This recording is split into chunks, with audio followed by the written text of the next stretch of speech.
what does God want me to do? And we've said over the last several weeks, one of our taglines has been, our decisions today impact our future.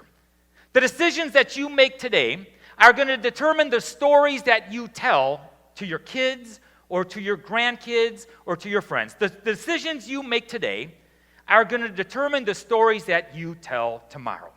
We've also said that, you know what, when we make a decision, it does not only impact us, but our decision impacts other people as well. And just as a quick recap, we had 5 different questions that we challenged you to ask. Questions that we said, if you ask better questions, you can make better decisions and experience fewer regrets in life. And the 5 questions were this: the integrity question. Am I being honest with myself? I mean, really, truly, am I being honest with myself? The legacy question. What story do I want to tell? What story do I want to tell my children or my grandchildren? Then there was the conscience question. Is there attention that deserves my attention? And the power of the pause to just hold off for a few moments. The maturity question. What is the wise thing for me to do? What is the wise thing? Last week we focused on what does love require of me? And even when you ask yourself those questions so that you can make a better decision and experience fewer regrets, I mean, the truth is, it's difficult, isn't it? I mean, making a good, wise decision, it's not always easy. And in our world today, we've got this unique opportunity. We have this plethora of options and challenges.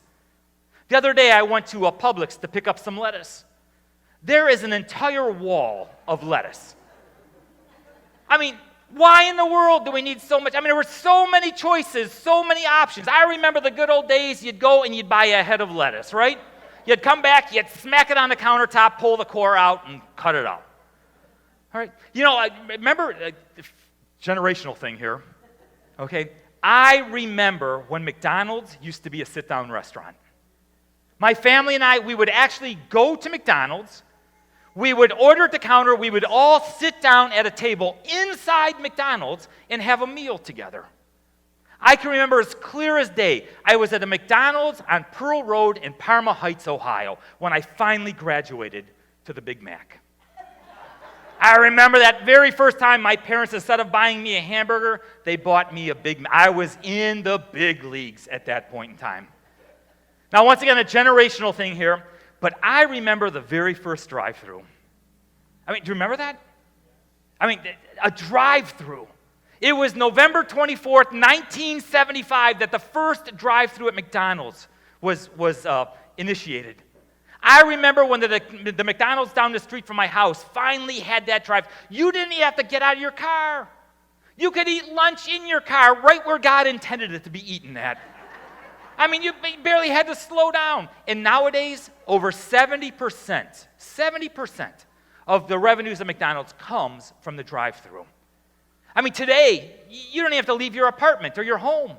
We've got Uber Eats and DoorDash and Grubhub and a host of other delivery services to the tune of $26.5 billion in revenue per year.